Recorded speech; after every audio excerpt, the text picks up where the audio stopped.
Hello, welcome back to another video. Today you get to see my cliche, bookish Rory Gilmore vibes because we're doing a coffee video. I have this Christmas coffee cookbook, which is not strictly relegated to Christmas time, and it has a bunch of drink recipes, coffee drink recipes at the end of it that I've never tried. So I figured, why not have a fun little video of me taste testing 7 of these, which is basically all of the ones that don't have alcohol in them, except for one that it calls a Christmas coconut coffee recipe, which is just bulletproof coffee. If you know, you know. I wanted to utilize this cookbook, so we're gonna do a little video of every day I'm gonna try a fun new coffee recipe and probably talk to you about books the whole time. I have an update on the Memory, Sorrow, and Thorn trilogy that I have started reading by Tad Williams. Spoiler, I may not be continuing the series, and I'll tell you why. But first, I'm going to go ahead and make this Christmas frozen caramel latte. It is technically a blended iced drink, but I'm lazy and frankly don't want to get out the blender, so I think I'm just going to make the espresso and mix in the sauce and syrups and stuff, and then just pour it over ice and milk. I'm gonna go ahead and get the espresso started. I don't have an espresso machine, but according to the internet, you can make it in a French press, which we have. You just have to be careful because it doesn't come out. You can get some like silt in the beans and stuff. It's not perfectly smooth, but I think that would be fine. And then I obviously have our caramel sauce, which, yes, did I get ice cream syrup? Yeah. Grocery store, you know? I have this espresso, which I have just been holding on to use, so that's coming in handy. And then I have to get the milk out and some ice. It asks for extra sugar, which I don't understand because this already has a lot of sugar in it. So I think I'm just gonna start with the tablespoon of caramel and do that, and then if it needs more sweetness, maybe just add more caramel or add sugar at that point. We're gonna get the espresso started.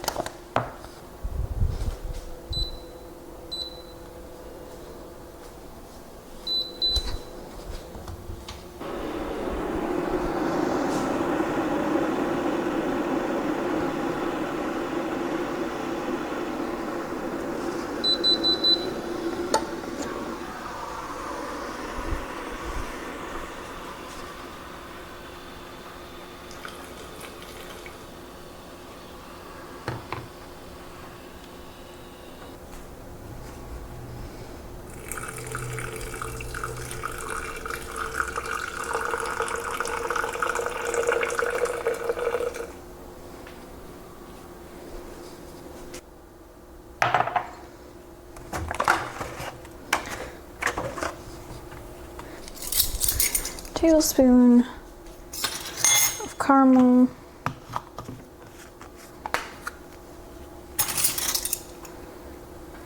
I'm so scared of using glass cups with hot coffee. I just feel like this is a recipe for disaster.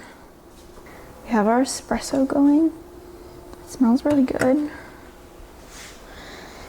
I don't know how long to let it sit. Silly me did not start a timer. And to make this really fancy, it does say that you can do whipped cream on the top, but I don't like whipped cream. You know, I'm cheap and sometimes I'm lazy. So we're just gonna go with basically an iced latte. I know, super fancy, right? But like, for us, this is pretty fancy compared to our normal coffee. We just brew it, drink it black.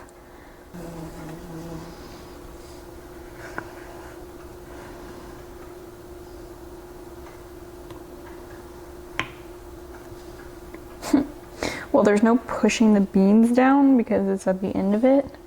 So we're just gonna hope this does a decent enough job filtering.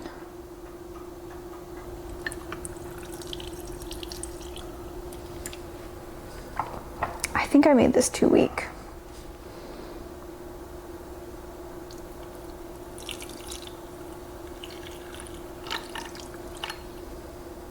I definitely made this too weak. This could be a really gross coffee drink. I'm gonna be honest. And it does have some grounds in it. Let's see if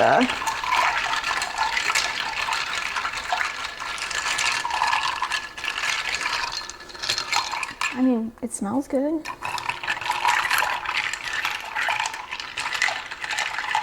Now we're just gonna eyeball the coffee. I mean, the milk.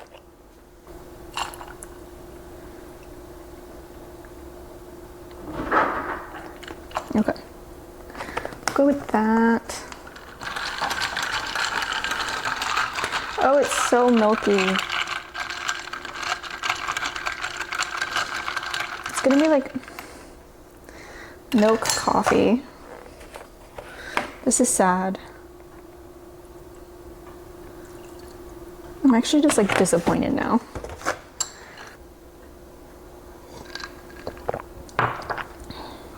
I mean, it's sweet.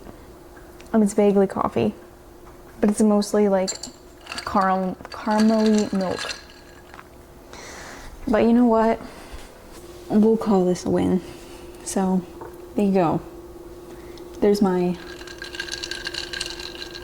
frozen caramel Christmas in August coffee-ish drink. Alrighty, folks.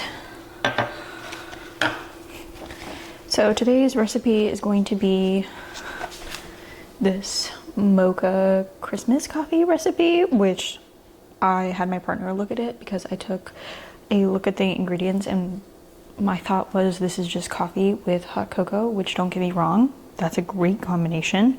I just thought it was funny that you know, it's a 2-ingredient recipe, but I guess this is, you know, if you don't have a hot cocoa powder just sitting in your cabinet shelf, then here's a different way to make it.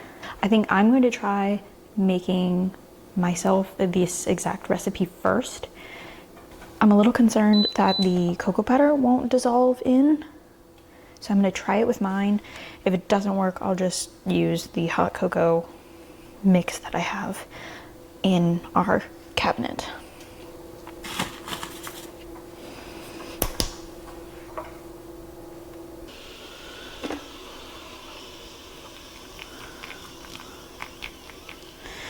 Now you gotta let it bloom. Making coffee really tests my patience. I always want to flood the beans because I just want to be done with it and have coffee. And I have to tell myself, be patient. And it actually goes faster when you're patient. There is the drink. There is the drink. It did dissolve like it should, which is good. It actually tastes pretty okay because it's hot cocoa and coffee. So I'm gonna enjoy this. I need to think of the thumbnail I'm gonna do for this video. I need to get like a glamour shot of one of these coffees that I make. This one, I mixed it, but for whatever reason, it's very cloudy. It tastes good. It's the gingerbread one. And as I chat to you here, I'll show you the clips of what I made. It was essentially a syrup that you then, you know, put into the hot coffee to dissolve and then throw a little bit of creamer in to taste to give it a little bit more of a smooth texture. All in all, as a cinnamon girly, it is my favorite of the 3 coffees that we've had so far. What I wanted to come on here and chat about for a little bit, because I promise I'm not going to ramble ad nauseum. You've heard me complaining about the Memory, Sorrow, and Thorn trilogy for a long time already in a different video. I wanted to give a little bit of an update because I have since finished the book and have been in a holding pattern of starting the second one now. Still have a lot of conflicting feelings around it. I've had a ton of conversations with just myself obviously to you all and to my partner about my experience reading the book so far. Interestingly enough, Christopher Nolan's Odyssey also has come out in this time period.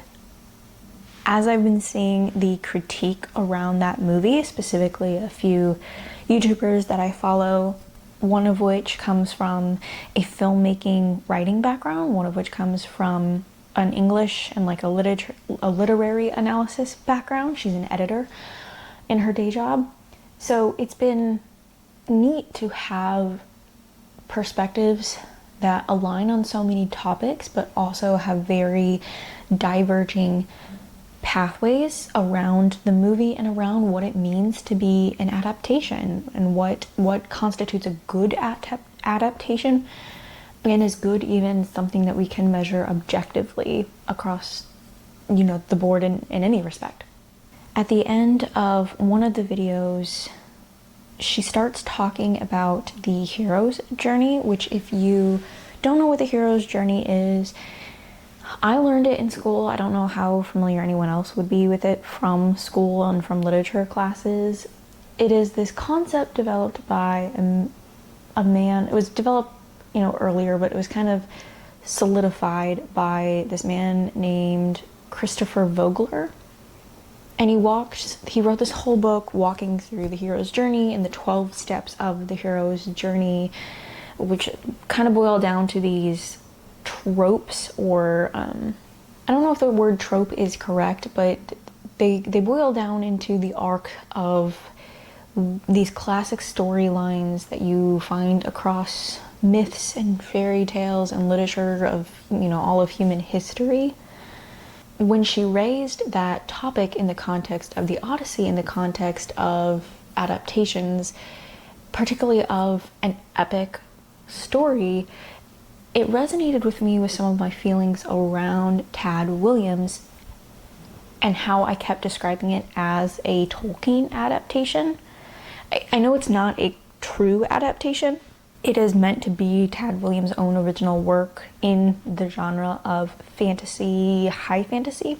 But so much of that world of fantasy takes its roots from Tolkien, just in the races that exist, whether under different names. You still have very distinct ethnic groups, if you will, in that style of fantasy.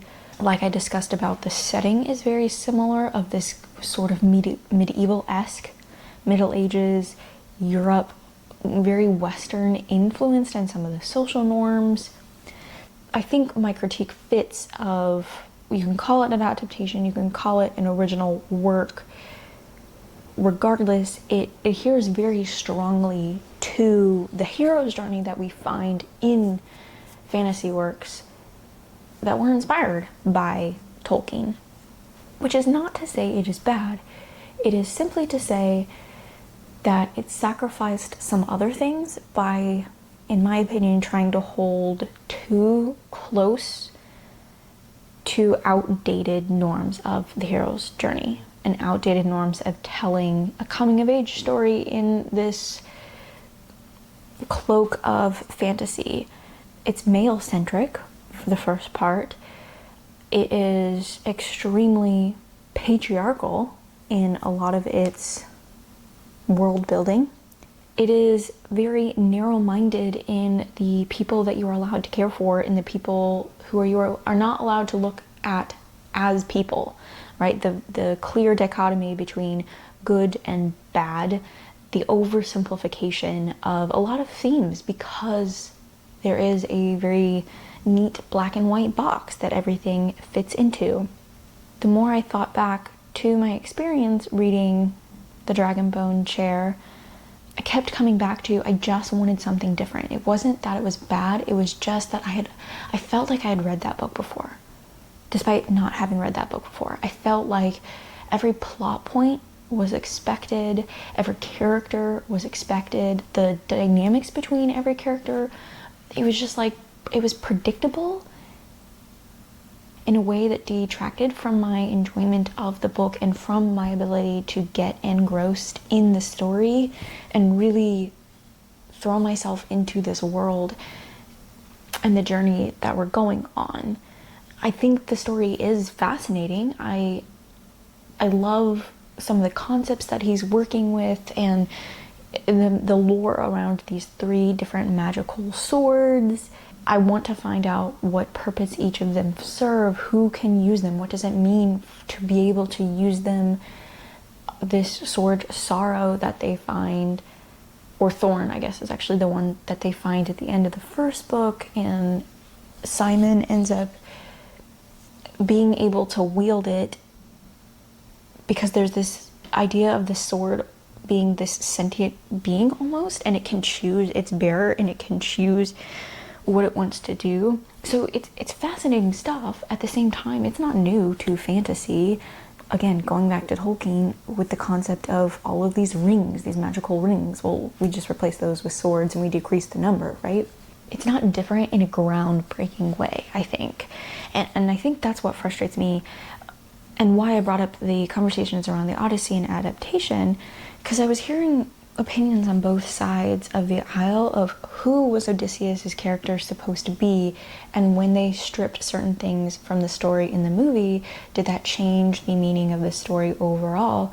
And some people were upset because they thought that, you know, Odysseus is meant to be almost a very unlikable character. He's meant to have a ton of flaws in the original epic, and Nolan didn't really do that justice, and he kind of downplayed some of the other characters, particularly like female characters in the story, and focused a lot less on things like Odysseus's betrayal of Penelope and like his 7-year-long affair with Circe and stuff. Then on the opposite side, I saw a video essay saying that because the adaptation was done that way, it actually was more appropriate to today's audience and offered a better critique of the modern age and Odysseus set in the modern age.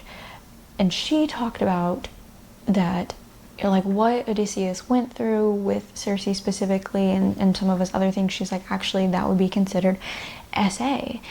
She talked about just the adaptation in general being, she referred to it as a Catholicized version. I'm going to say Christianized version, which does make sense for a film that is set in modern day America, in which Christian nationalism and fundamental evangelicalism are really, really heavily out there and pushing our politics in different directions. It makes sense to have an adaptation that kind of usurps a lot of the languages and metaphors and stuff from the Christian religion, and then tries to, you know, say different things, right? But say it in the guise of Christianity so that the audiences it's trying to reach will watch it. I'm not saying that's what the Odyssey does, but that was kind of her argument, which is an adaptation is different from a translation. And when you're translating, you know, your goal might be to be as faithful to the original as possible,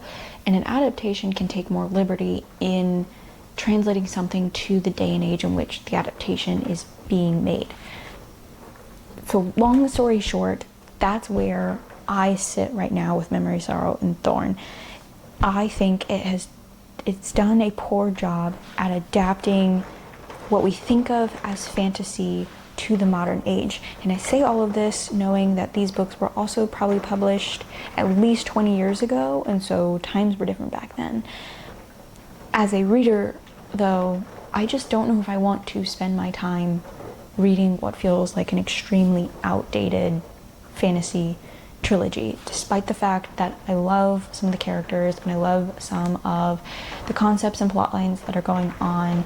I also don't know if I can justify to myself spending the hours that I'm going to have to spend reading thousands of pages of a novel that simply is not going to be something that I ever anticipate rereading, and that I don't think has the opportunity to be as meaningful as some of the other books that I have on my shelf that I still have to read. Anyway, all that to say, I have taken a break. I'm reading a few other books at the moment, just one-off, no series. And I'm going to probably do that through the end of this month. In September, we have a 2-week vacation, about a 2-week vacation planned. And I'm tossing around the idea of taking the second book with me as my only book for that trip and just kind of forcing myself to sit down and read it. We have some long flights, and probably during any downtime, I think it'll just be a good chance for me to really focus and try to get into the story and see if I can actually make that happen for myself. Alrighty, folks. Today's recipe is going to be this holiday pumpkin spice latte. I think I'm going to just make this in 2 separate batches rather than trying to make 2 servings at once, just so I don't have to go through the pain of separating it in half. It requires me to make espresso again, so this time I'm trying it with more espresso. I only used 1 tablespoon last time and it was very weak, so I did 2 large tablespoons this time to try to make it stronger. So 1 cup of milk,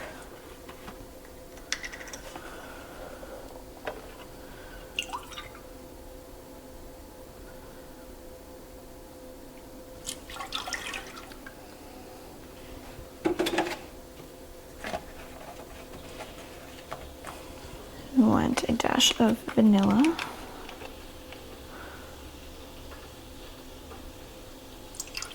which I'm always scared to just do an actual dash because I feel like I'm going to pour 90% of the bottle into it. I think I just wiped vanilla all over me, which is great.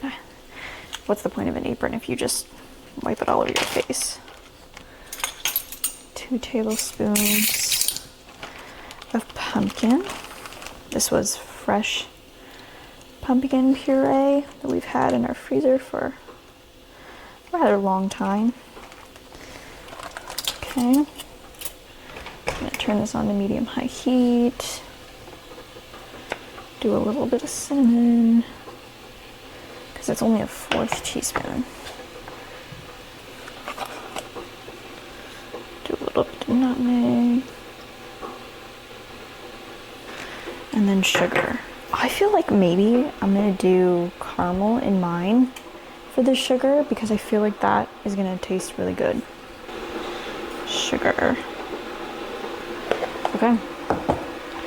Now I have to whisk this. Whisk it, whisk it, whisk it.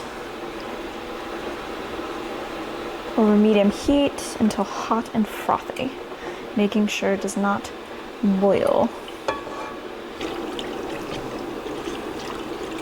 I hope it doesn't, the pumpkin isn't too clunky, or clumpy is probably more the word that I wanted to use. Like I said, it's fresh pumpkin, so it's not the smoothest puree. It definitely has some grittiness, not gritty, like graininess to it, stringiness, fiber. You don't know how scared I am of when I'm gonna have to pour this into this cup.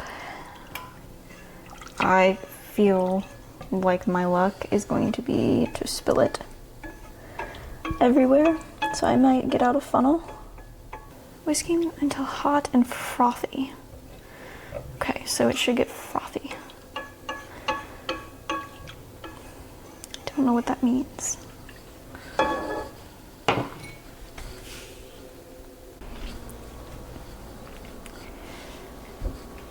I don't know if I was recording at all. I just did this whole segment talking to you about my first impressions of the drink, and I don't think I recorded any of it. I was trying to show the foam that I got on mine. Obviously it's now all gone, but the gist of it was I tried it and I was confused. When I gave the drink to my partner, he goes, it's not bad, but it also doesn't taste like anything. And I'm understanding now that I've tried a few sips of mine, is like it smells cinnamony, it smells pumpkin, but when you taste it, it doesn't have a very good flavor. Like I get a little bit of cinnamon on my tongue, but I don't taste anything. It's weird. It's weird. So it's just a warm drink. It's not my favorite. So far, I don't really think the gingerbread drink I made was pretty good, but everything else has been kind of like whatever. So this cookbook is letting me down a little bit. Let me down on my coffee drinks, It's a lot of work for a whole lot of nothing at this point, but that is sometimes how it goes with cookbooks. We will try again tomorrow. We're back with another day and another coffee. For whatever reason, I recorded myself making this coffee and never actually explained which recipe that I was going for and what I was doing. So I'll put on the screen, it was this creamy iced coffee concoction. By this point in the week, I was essentially making up my own versions of the recipe. For this recipe specifically, I did not make my coffee enough in advance either, so I think it only chilled for about an hour by the time I had to mix it. I would recommend, more than likely, while the recipe does not call out an exact period of time to keep it cool, I would definitely say, you know, it's an iced coffee. It doesn't say to add ice to it, which I would take then. It needs to sit in the fridge for at least 3 to 4 hours, maybe overnight, to actually get to a point where it is cold and chilled and taste not just like lukewarm coffee with some sugar in it, which is basically what it did taste like. I ended up using chocolate syrup as well instead of white sugar, with the assumption that maybe it would then have a bit of a chocolatey flavor to it. It didn't. So I'm gonna have to figure out with all of these recipes how to get them to actually taste like anything, because most of them ended up really only having the flavor of whatever cream or milk that I put in them versus chocolate or caramel or pumpkin or cinnamon, any of the spices or flavorings that were used in the recipe. Okay, folks, we are here for the final day of coffees. I've basically at this point given up following any of the recipes because most of them haven't worked out, and what I have come to the consensus of is that a little bit of cream and a little bit of sugar goes a long way.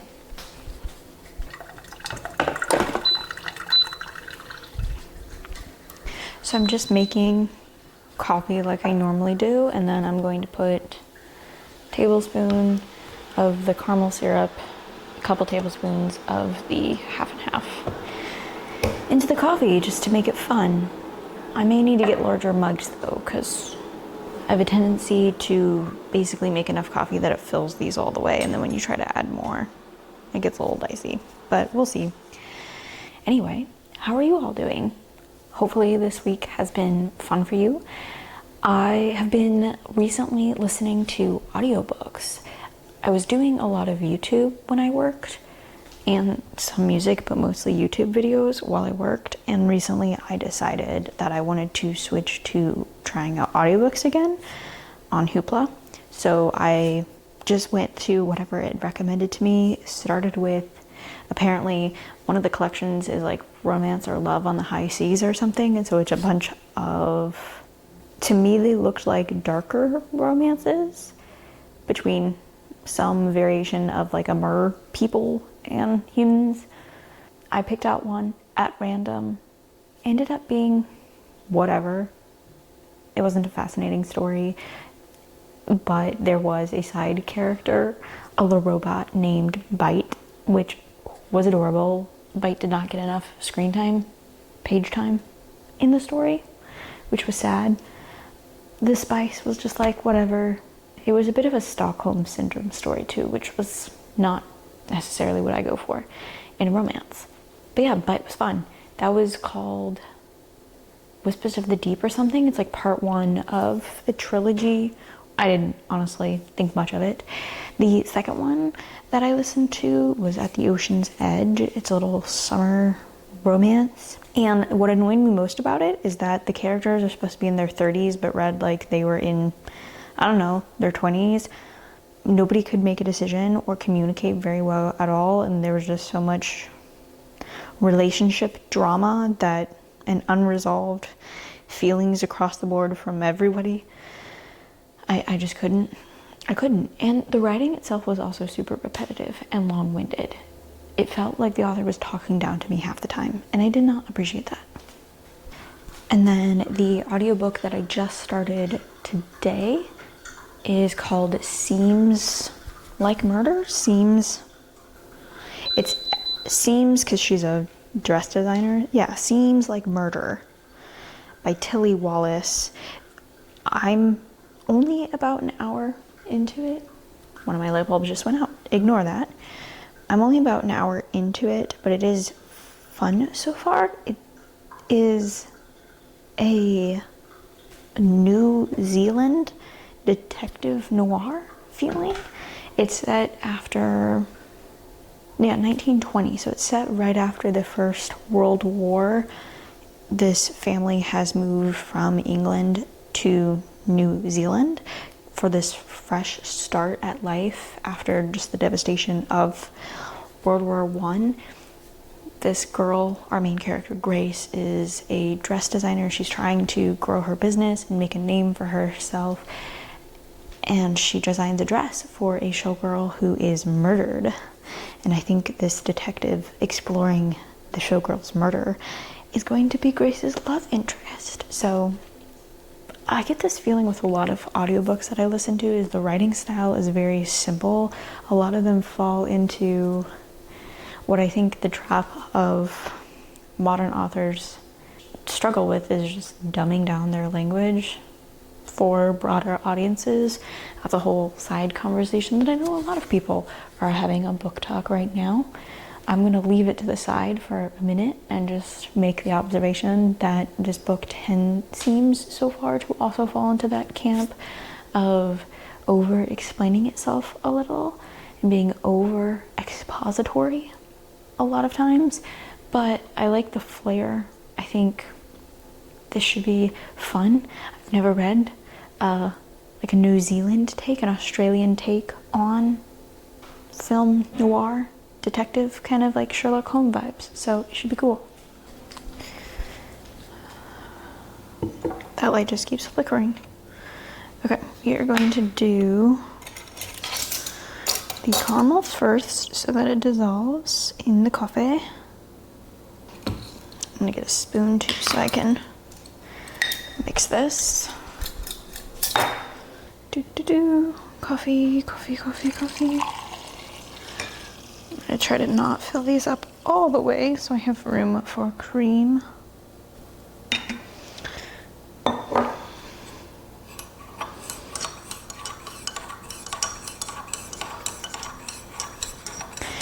It's been a little disappointing that most of the coffee recipes in the book did not work out. So I tried every recipe in it for the most part that was non-alcoholic. I just don't think any of them were fantastic, and I also think that to get good coffee is like the kind I like. I just need an espresso machine to actually be able to do proper lattes, like a milk steamer too. So we're settling for, you know, the basic cream and sugar style of coffee, which isn't bad. Like I said, it's basically the way I'm doing it is a flavored creamer is what it comes down to. And it is fun to have something slightly different to drink for our afternoon cup of coffee.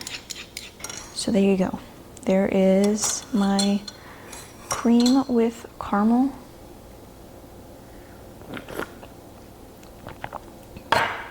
It tastes like cream and sugar.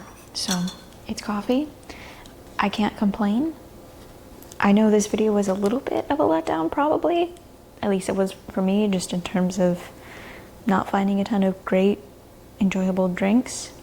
But it was fun to do it and just experiment for a little bit. So I will catch you in the next video for more books for sure, and maybe with a side of coffee.